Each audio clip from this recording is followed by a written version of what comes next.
ನಾಯಕನಹಟ್ಟಿ ಹೋಬಳಿ ಮಲ್ಲೂರಳ್ಳಿ ಗ್ರಾಮ ಪಂಚಾಯಿತಿ ವ್ಯಾಪ್ತಿಯ ದೊಡ್ಡ ಮಲ್ಲಯ್ಯನ ಕಪಿಲೆ ಶ್ರೀ ಗಣಪತಿ ಬಳಗದ ವತಿಯಿಂದ ಗಣಪತಿ ಪ್ರತಿಷ್ಠಾಪನೆ ಮಾಡಲಾಗಿತ್ತು.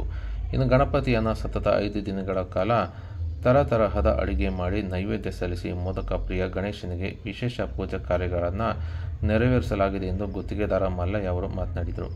ಇನ್ನು ಗ್ರಾಮದ ಹೊರವಲಯದಲ್ಲಿರುವ ಹಳ್ಳಕ್ಕೆ ದೊಡ್ಡ ಮಲ್ಲಯ್ಯನ ಕಪಿಲೆ ಶ್ರೀ ಗಣಪತಿಯನ್ನು ವಿವಿಧ ಜನಪದ ಕಲಾ ತಂಡಗಳೊಂದಿಗೆ ಅದ್ಧೂರಿಯಾಗಿ ಸಂಭ್ರಮ ಮತ್ತು ಸಡಗರದಿಂದ ಯುವಕರು ಕುಣಿದು ಕುಪ್ಪಳಿಸುತ್ತಾ ಗಣಪತಿ ಬಪ್ಪ ಮೋರ್ಯ, ಗಣಪತಿ ಬಪ್ಪ ಮೋರ್ಯ ಎಂದು ಘೋಷವಾಕ್ಯಗಳನ್ನು ಕೂಗುತ್ತಾ ವಿಸರ್ಜನೆ ಮಾಡಿದರು.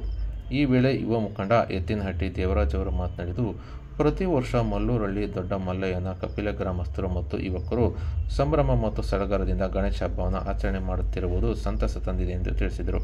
ಇನ್ನು ಈ ಸಂದರ್ಭದಲ್ಲಿ ಗ್ರಾಮ ಪಂಚಾಯತ್ ಸದಸ್ಯ ಕಾಮಯ್ಯ, ರಾಮಾಂಜನೇಯ, ಮಲ್ಲಿಕಾರ್ಜುನ್, ಗಿಡ್ಡಯ್ಯ, ಗಂಗಾಧರ, ಲಂಬಾಣಿಹಟ್ಟಿ ನಾಗರಾಜ್, ರವಿ ಸೇರಿದಂತೆ ಮಲ್ಲೂರಳ್ಳಿ ಗ್ರಾಮಸ್ಥರು ಮತ್ತು ಯುವಕರು ಹಾಜರಿದ್ದರು.